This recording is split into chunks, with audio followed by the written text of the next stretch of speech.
jamono ku ko fekke war caa defal lu baax jamono looy sa gannaaw la.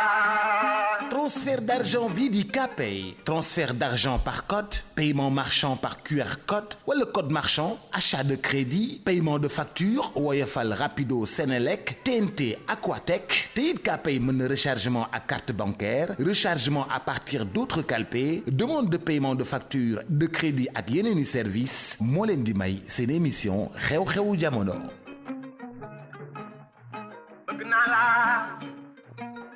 bëgguma la jarul coow nan booloo looy sa gannaaw la.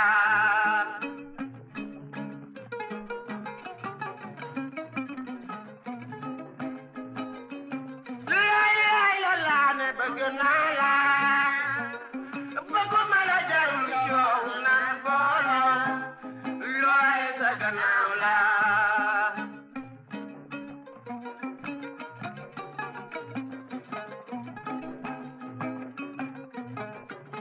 waaw te Diallo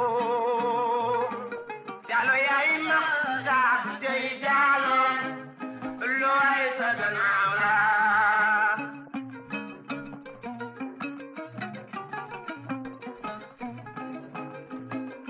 bëgg la da sara ko de nan be sa ñambar yele jajal ma de naaw dur naa saago jatul fara jogom jaay de men ñaxala ndaw ko bii de jogom ndaw ko bii ge sa de aram bana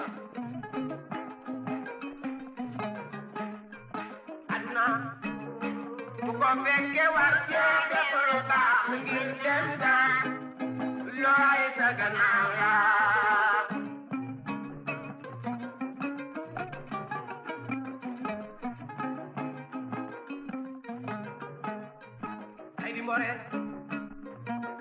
Gaynde Mboré aram mbaay gaynde looy sa gannaaw la. Nous sommes le mardi, ravi de vous retrouver sur ITV avec bien sûr notre très cher ami Ibou Fall, ravi de vous retrouver sur iRadio un peu partout à travers le Sénégal. Merci de nous recevoir à Thiès, à Kaolack, à Ziguinchor, à Kolda, à Sédhiou. Merci de nous accueillir à Tambacounda, à Podor, Matam, Saint-Louis. Merci aussi pour l'accueil chaleureux à Touba et à Mbacké, à Louga. Merci pour la fidélité, mes amitiés renouvelées à monsieur Ibou Fall, salaamaaleykum maa ngi lay nuyu te di la siyaare. Boubs, je ne suis pas ton ami. yow waa 54% nga man 46% laa bokk. ku ne na yem fu mu war a yem. Je revendique notre amitié jusqu'au mois de mars 2024. 2050. On s'est séparés, non, on s'est séparés en mars 2024. Ah d'accord. On s'est séparés en mars 2024. Oui. Hein? D'accord. Mbaa yaa ngi am jàmm. Ça va et toi? Naka njaboot. Ah ñu ngi ci jàmm. Ah yàlla baax na. ñu auditeurs yeeg internautes yeeg téléspectateurs yi samay soppe ma njëkkee fa. Yéen nag ma jox leen catu loxo catu bakkan. Ibou dañuy ñëw ci mesures yi nga xam ni moom la gouvernement bi annoncé. Mesure la yoo xam ni yu xaw a ëlëm jaaxal nit yi. que ni dañuy nekk ci jamono boo xam ni fu mu nekk nii lépp dañ koy def ay restrictions. dañuy njëkkee li nga xam ni moom moo di wàññite salaire yi. nga xam ni déjà loolu bu dee syndicalistes yi rek xam nga ni kenn du ko mën a def ci réew mi dañuy wax ni c'est un acquis que ñu dem droit au mur ñu fekkee bu ñu génnee ci foofu tamit dañuy wax ni subvention yi nga xam ni moom lañ doon def ci électricité bi ak lépp la nga xam ni moo di carburant ak yenn importation yi subvention yi ñu ci doon def ba lay defal exonération fiscale yépp dañ koy dindi buñ ko dindee dafay répercuter wu sur le coût de la vie nga xam ni lépp loo xam ne loo doon jënd ñu ko doon subventionné lu mel ni ceeb lu mel ni lépp lu ñuy importer rek nga xam ni dafa amoon ay exonération dañ koy dindi dafa mel ni dañoo nekk ci benn redressement boo xam ni nit yi dinañ ko yëkk. Boubs xam nga man dama sonn ci yow parce que je te dis toujours la même chose ñun on réfléchit en pauvre Boups, les choses ont un coût. La qualité de vie a un coût. Xam nga lan mooy wax ji comment faire pour que les Sénégalais gagnent mieux leur vie mettre les gens au travail ay fay impôt yooyu Boups su nekkee sa poste du la jaaxal ceeb bu yokku courant bu yokku ndox bu yokku su nekkee sa poste du la jaaxal le problème c'est comment mettre les gens au travail c'est pas autre chose ils sont dans la mauvaise direction. Ibou bu fekkee ne dañuy wàññi sa salaire déglu rek li ma lay wax dañuy wàññi sa salaire yokk ceeb bi yokk leneen bu fekkee yokk carburant bi wàññi sa salaire ba pare yokk sa xanaa bu ñu yokkoon sa salaire ba pare dindi subvention yi foofu mu tane. ma ne la nous notre problème c'est qu'on ne se met pas au travail Boups. waaw mais as tuut yi nga xam ne lii ñuy def ça va créer une crise sociale boo xam ne gis nga dëkk bi il a failli basculer en 68 dans n'importe quoi parce que dañu laal bourse étudiants yi xam nga li ma la wax voilà lii moom man je pense qu'un pays qui avance un pays qui progresse c'est un pays dont les gens ont une meilleure qualité de vie on est d'accord parce que les soins de santé ont un coût l'école a un coût Boups jàng même si c'est une école publique ça coûte de l'argent et ce sont les contribuables qui le payent plus tu gagnes ta vie plus tu payes d'impôts et meilleure la qualité de vie est raboter par le bas moo baaxul les gens voient petit et ils essaient de tirer par le bas loolu moo baaxul xam nga nag yéen fa 54% c'est comme ça. mais Ibou bu fekkee ni. Oups, ces gens sont pessimistes. Ces gens sont pessimistes. Oui, parce que moi je suis persuadé que quand les gens se mettront vraiment au travail pour développer leur pays salaires yi ñuy wax c'est pas des salaires argent de poche la. Ibou suñu as tuuti yi ñu yor. mais je te dis ça ne fait vivre personne. mais ça c'est la masse mais c'est tout le monde vivote. mais justement c'est parce que c'est une question de leadership tu mets les gens au travail ils gagnent bien leur vie yii yëpp kenn ko wax ça je te dis c'est vraiment une fausse solution.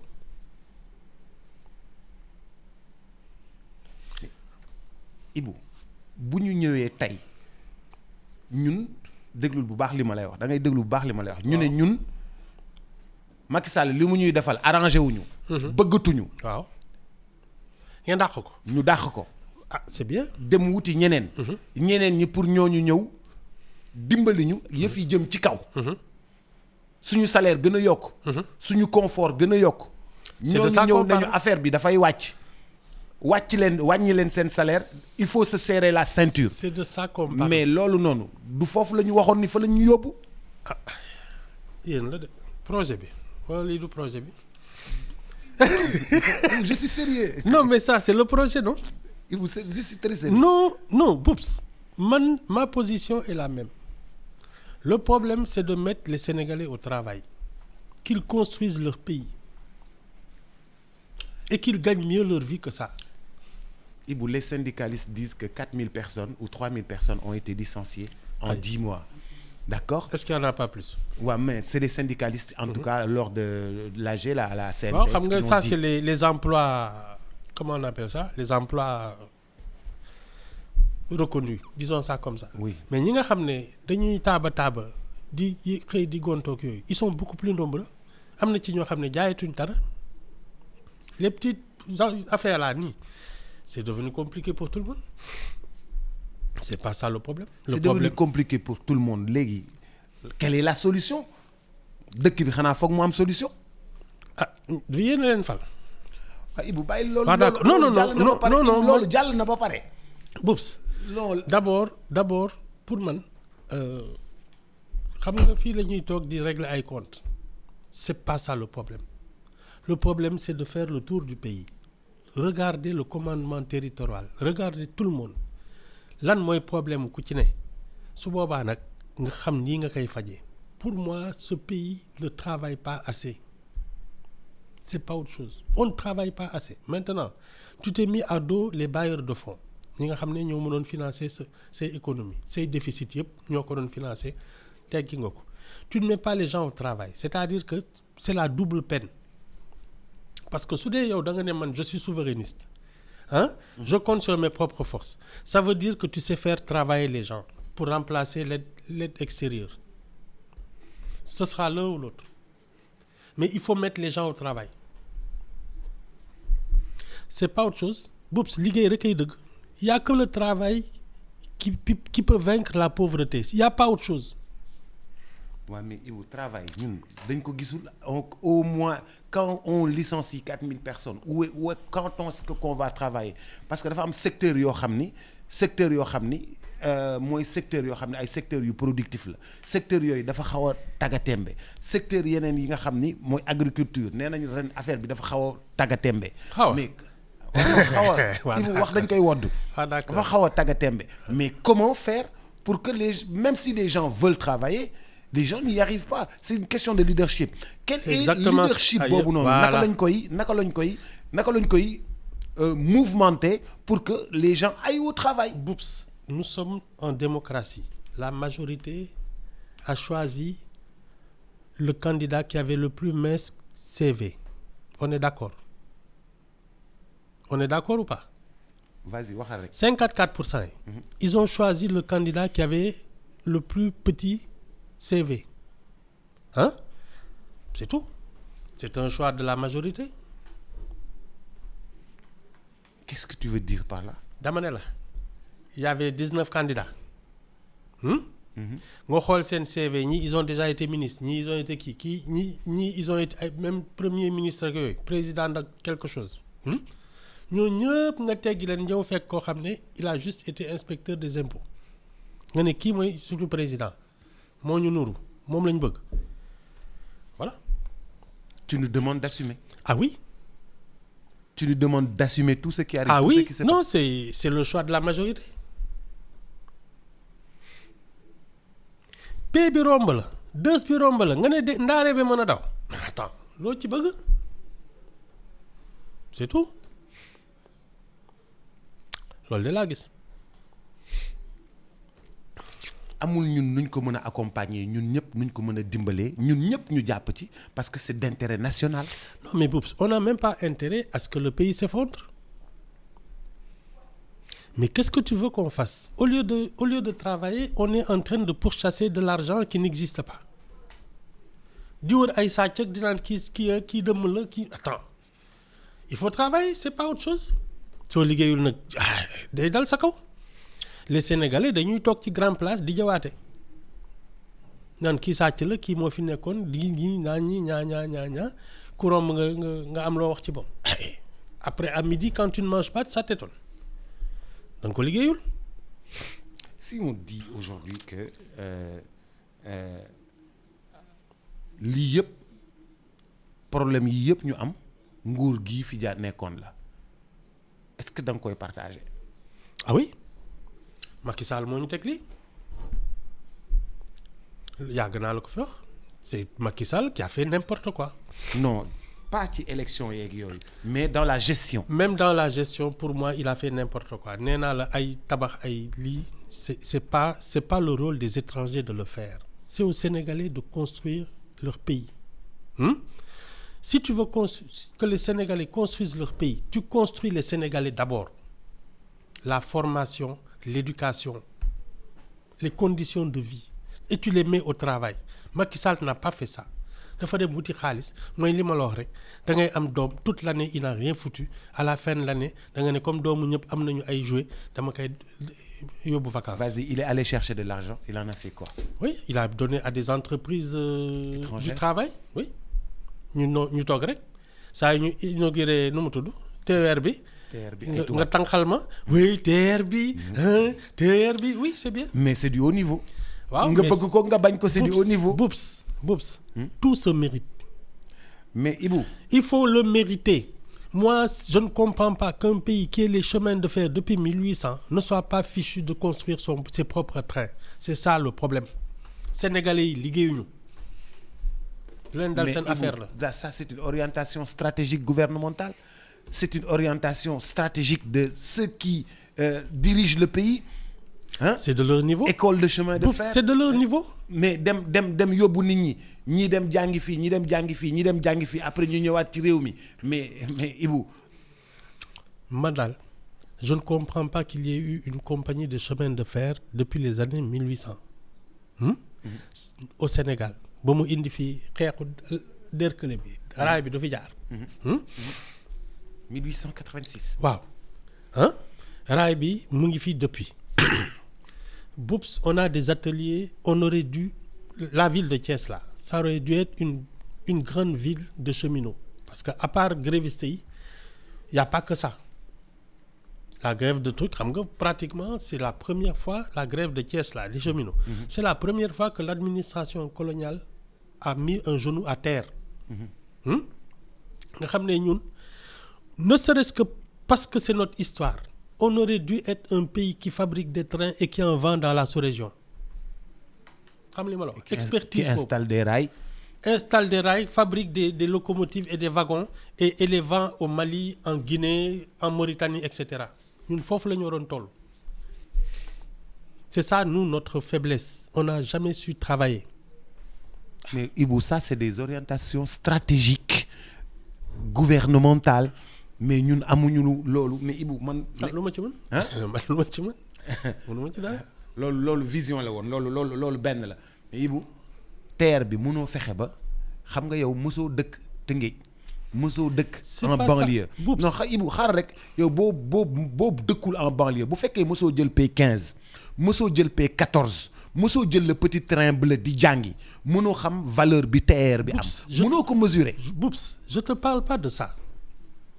parce que yow da nga may wax confort de vie wu sénégalais élevé niveau de vie wu sénégalais. oui mais pas par miracle c'est-à-dire lépp àddina bi yëpp pour defar dëkk bi apparemment nii parce que le plus important c'est que les Sénégalais se réveillent de bon matin et aillent construire leur pays c'est-à-dire ñi dëkk Thiès ñi dëkk Rufisque les banlieusards là ñi ngay wax ñoom ñoo waroon defar train bi leen di jaabanteloo. Moi c'est ça le problème c'est pas que la qualité de vie tout le monde en rêve pour son pays mais Boups dafa am loo xam ne c'est artificiel mooy li ñu dal ni parce que après tu construis le plus beau stade de l'Afrique 6 mois après pelouse bi yàqu projecteurs yi di fay mais ça sert à quoi parce que tu ne l'as pas construit c'est la formation qui fait la base même du développement l'intelligence des gens le niveau de compétence loolu moo ñu mën a yëkkati mais si les Sénégalais sont incapables de construire leur pays ay li ñuy naan taf yëngal moo fiy nekk. mais Ibou xam nga Ibou bu ñuy wax dañuy waxante dëgg man ak yow. Qatar yi ñi tabaxuñu dara. xaar rek. Qatar yi tabaxuñu dara dañoo dem am seen xaalis dem jëli Bengali yi ñu ñëw waa Bangladesh ñëw tabax stade yi ñu dem jëli Alstom mu ñëw defar métro bi. ñu dem jëli kii nii mu ñëw tabax fi immeuble dem jëli kii nii mu ñëw defar tali yi dem jëli beneen technologie ñu ñëw teg fépp ay caméra ku tufli ci mbedd mi ñu jàpp la. ne la da ngaa tufli suñu mbedd kaay fay. ku sànni ci mbedd mi ñu jàpp la ne la da ngaa sànni suñu mbedd kaay fay. organiser ko ba mu ne kroj ne kocc. xam nga lu tax. waaw. ils ont su vendre le rêve xam nga loolu.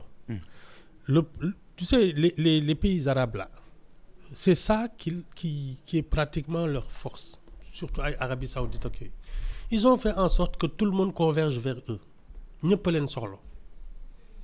Bon, d'abord parce qu'ils avaient des ressources, le gaz, le pétrole. Mais xam nga lu ñuy njëkk a jaay lii nekk suñu biir bopp fii nous les nègres là ku ci demul aji Makka da ngay foog ne tu as raté ta vie. diine ji moo ko wax de. c'est ce qu'on nous a vendu. diine ji moo ko wax c'est exactement ce qu'on nous a vendu. Le fait d'être dépendant mentalement, intellectuellement de ces pays-là. L'Europe nous l'a vendu, les Arabes nous l'ont vendu. L'Amérique encore plus. Ils nous ont fait rêver. Ñun nag dañuy toog di mel ni ku nekk cinéma di leen seetaan. On ne fiche rien de nous. loolu mooy wax ji. Il y a un rêve arabe, un rêve européen. Bien sûr. Et un rêve américain. Oui. Asiatique. Singapour. Je me souviens qui Abdou Diouf dans les premières années de son truc il est allé au Japon xaw ma lu ñu ko woon mu dellu si naan il faut être des japonais à notre manière quoi mais attends nous loolu moo ñu sonal suñu propre compétence la ñu liggéeyul on n'a pas travaillé sur nos propres compétences on n'a pas fait de recherche on n'a rien fait dañuy toog di dem di leb di indi ay ay transfert de technologie il faut nous-mêmes savoir comment on veut construire notre pays et se retrousser les manches leneen amu fi. mais Ibou dafa mel ni ñii loolu lañ ñu bëggal. mais ayca dans la difficulté en fait. De toute façon li Churchill waxoon anglais je vous promets de la sueur et des larmes c'est tout mu ngi noonu. mais xam nga front social bi ni mu xawee tàng nii. les étudiants ñi ngi ci ay xat-xat. La santé ñi ngi ci ay xat-xat les syndicats sur le pied de guerre et tout socialement il y a une tension en l'air. Le gouvernement dit que je vais baisser les salaires et puis même s'il tente de reculer un peu pour dire les salaires des DG, on dit les salaires des DG, on dit pas les salaires de tout le monde et tout ça. Dans les entreprises, on licencie, tu vois, partout des propositions de licenciement, de séparation à l'amiable partout. Mais comment faire pour pallier à tout ça? Sérieusement, oups, je ne pense pas que raboter par le bas puisse développer un pays.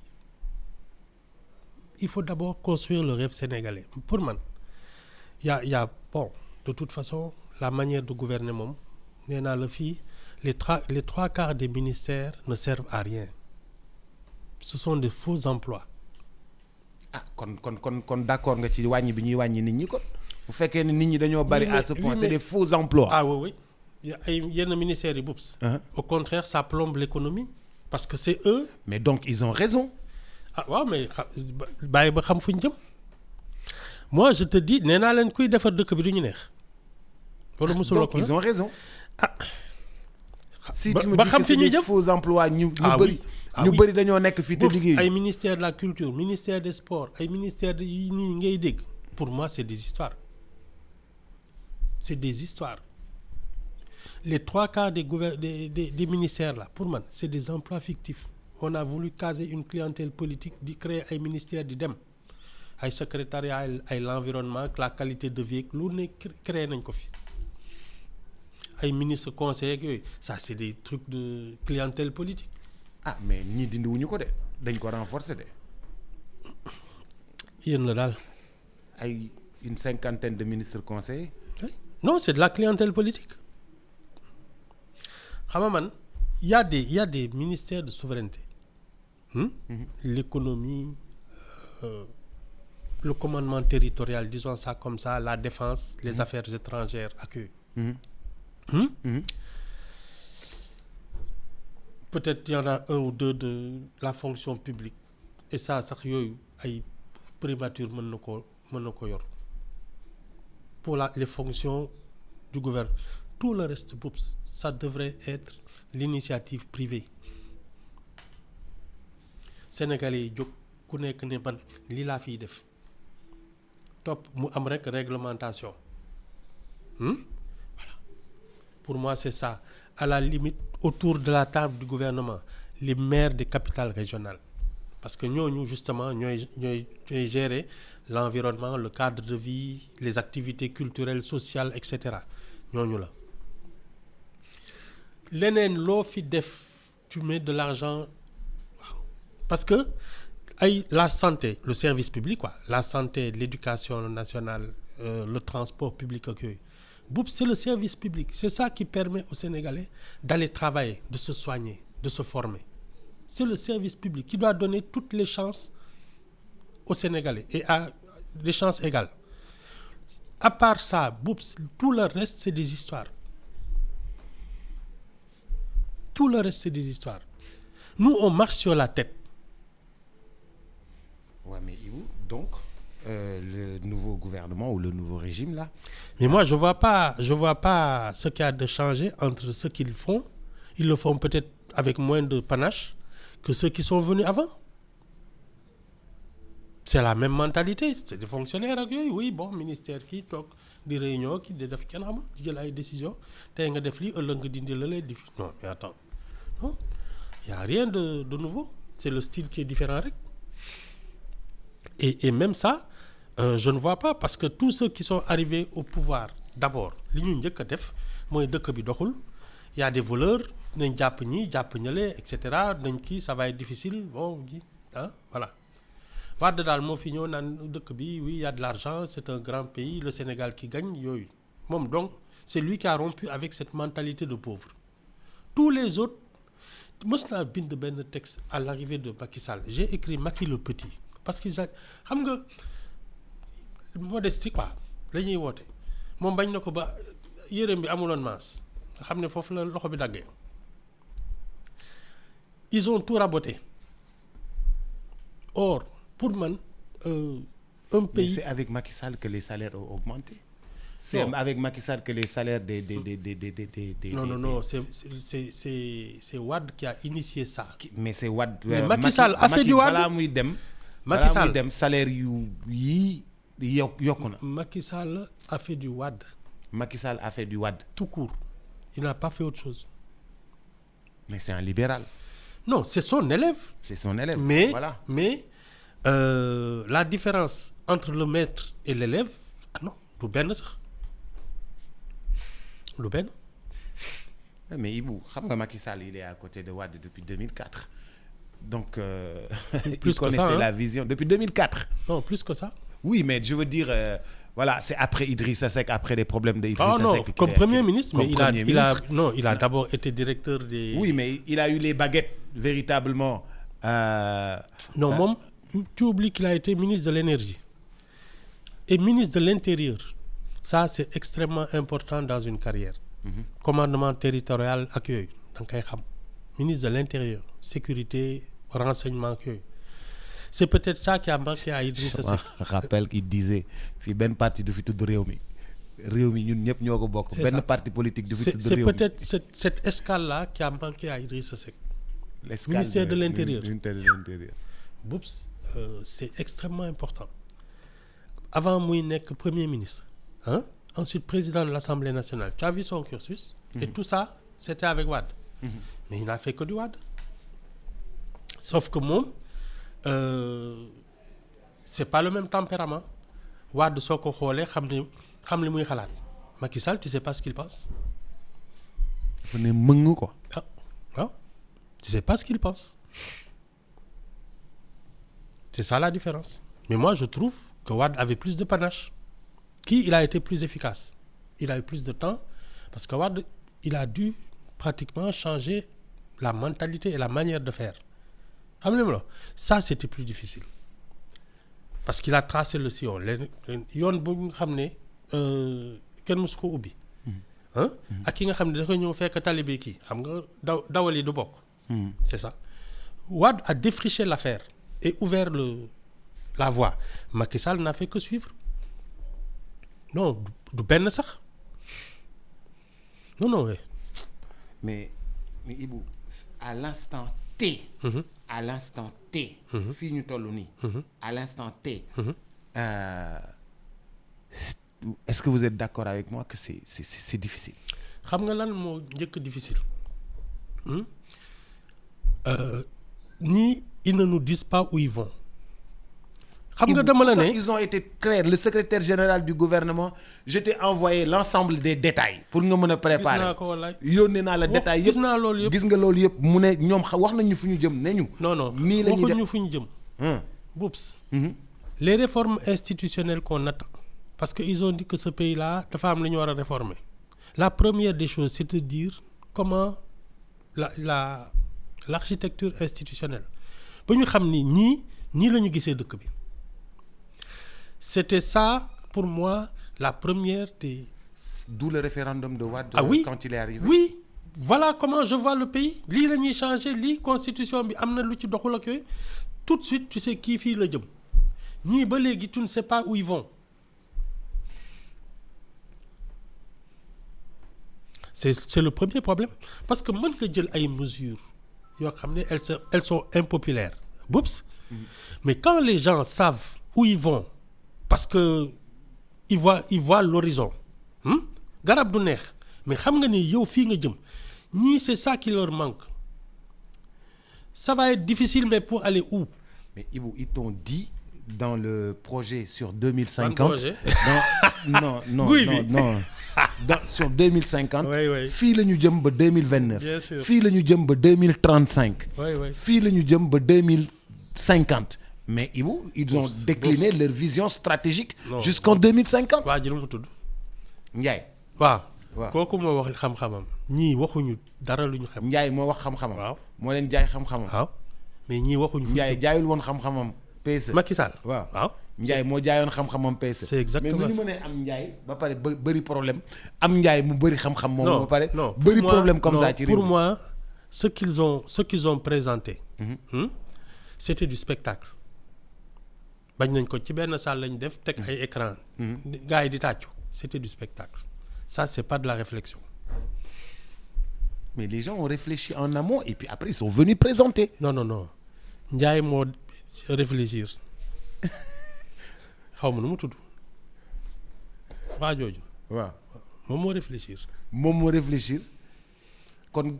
gars yi habillé ko mu nekk spectacle ñu wàññi ko ils n'ont pas réfléchi.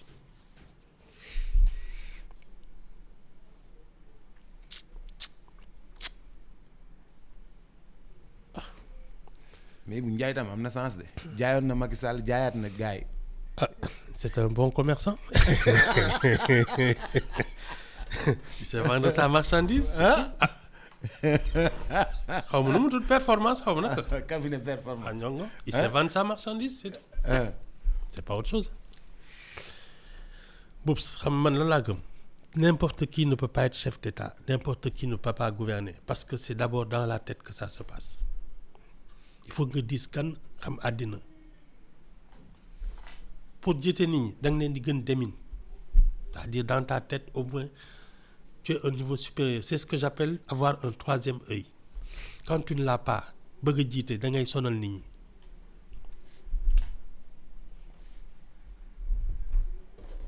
N'importe qui ne peut même pas être maire de Dakar waxuma la président de la République.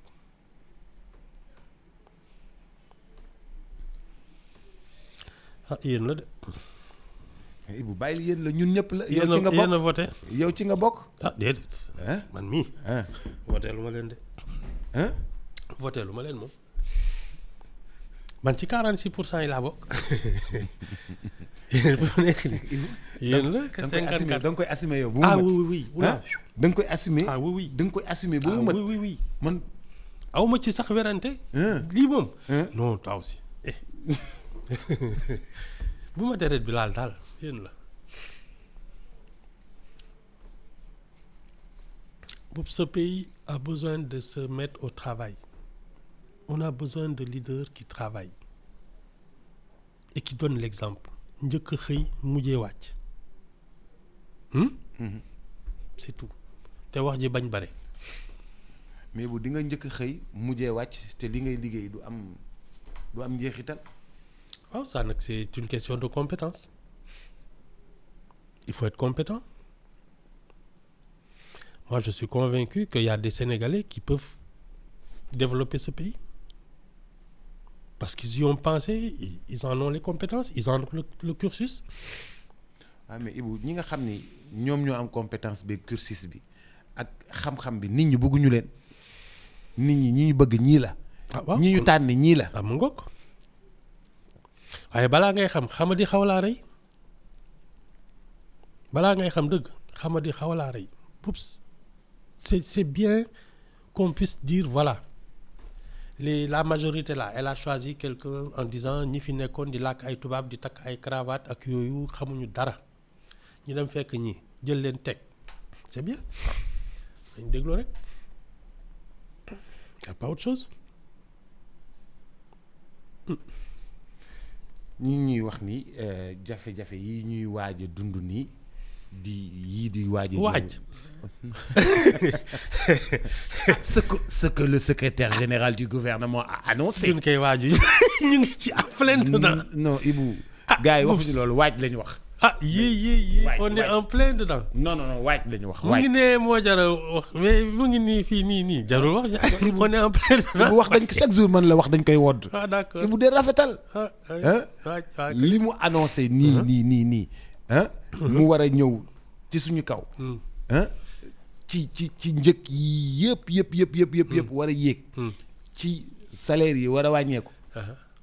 xam nga boobu su tànn ba soo xeexoon ñu duma la ba nga sonn suñu xamee balaa ñuy xam ne sonn dañ leen di gëmmal wëlis fi mu nekk nii gëmmal wëlis kay la ñuy wax sénégalais yow waaye day waaj a metti moom kenn mënuñu ko wax c'est déjà difficile xanaa kay gëmmaleen wëlis la ñuy wax seen ndax rongo ñi dinañ toq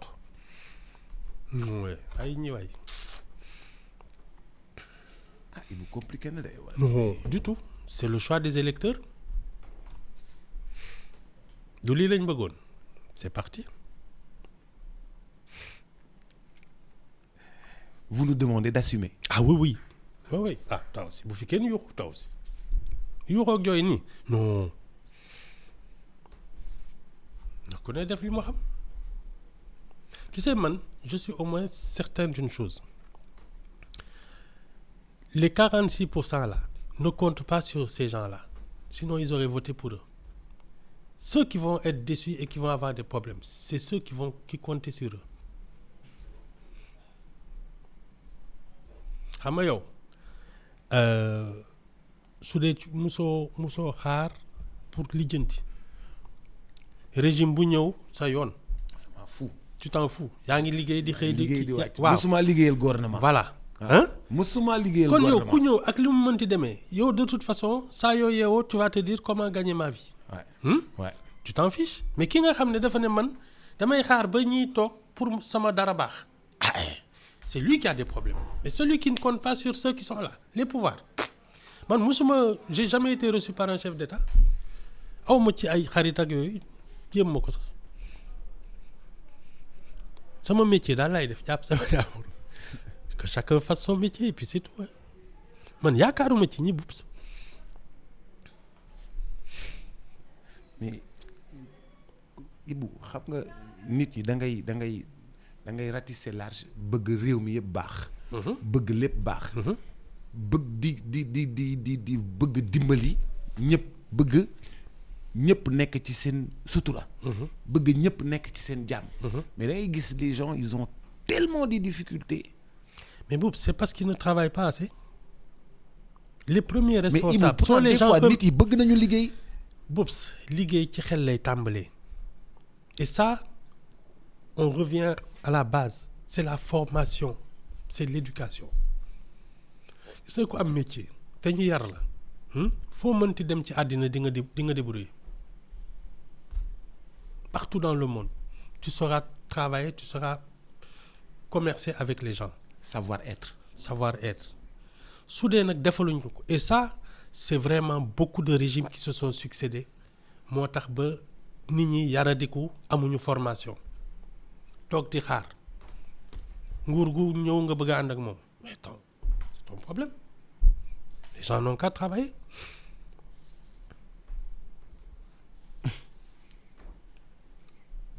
bu ànd ak nguur génnewu ci kenn. non et puis kenn du fi des. la preuve ñi àndoon ak Macky Sall ñi ngi nii booy da dimbali ma jaay oto bi booy kër gi dama koy jaay booy yi dama koy jaay. je te dis day jeex liggéey rek ay dëgg. travailler pour servir ton pays travailler pour construire ton pays ba ñu soxla la Boubs quand tu es compétent quand tu as du talent doo faale kenn parce que dañ lay soxla.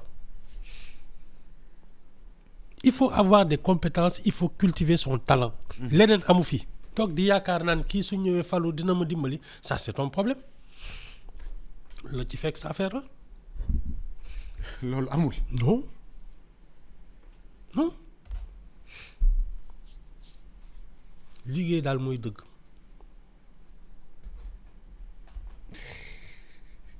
travailler li ko Wade doon wax. Il faut toujours travailler, encore travailler, beaucoup travailler.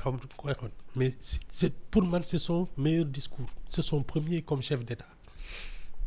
Il n'y a pas de secret. Il faut travailler. Loolu moom c'est son meilleur discours. Loolu mooy dëgg. Ku gëm la nag sa affaire la.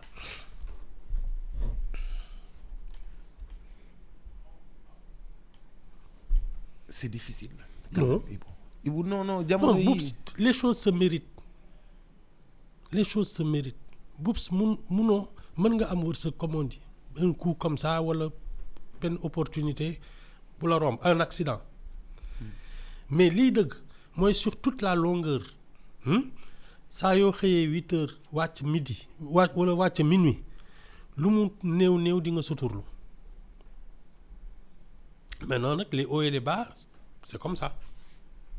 Mais il faut travailler, il n'y a pas autre chose. Et toute l'année. Soo man sama congé bu ndaw bi rek ngeen bëgg ma rey wax. Xanaa waroo noppalu ko. Ibou waroo noppalu ko da nga war di liggéey foo toll. Ibou da nga war di liggéey waaw léegi nga bëgg man may liggéey fu ma toll bu bari sénégalais nga bëgg ñu tegle seen tànk di seetaan. na ñëpp jóg liggéey na ñëpp jóg liggéey c'est tout, il y a pas autre chose. Un pays se construit par ses fils. maa ngi lay gërëm bu baax di la sant ba suba ak jàmm incha allah jërëjëf Alaaji Ibou Fall di ko gërëm bu baax a baax di ko sant yéen it di leen gërëm bu baax a baax di leen sant Cheikh Sarr ci xorom ci ne dans quelques instants léegi et puis Antoine Diouf et ses équipes pour l'information à tout à l'heure. Transfert d'argent bi di Kpay.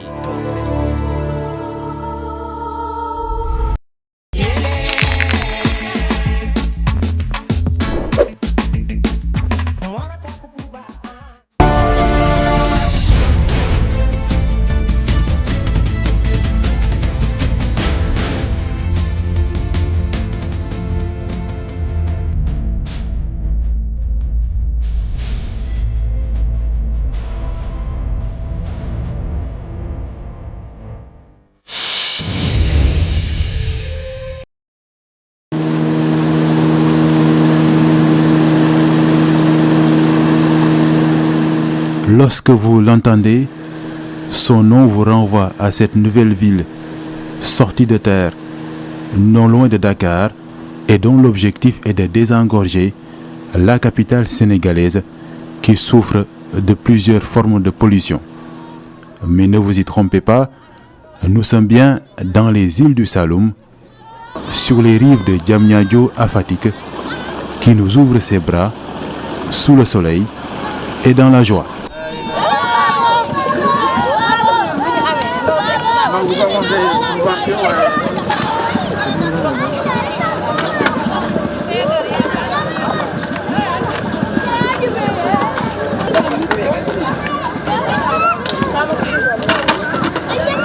Le silence, la quiétude qui souffle dans ces rues, tranche avec l'intensité qui rythme l'activité économique des femmes.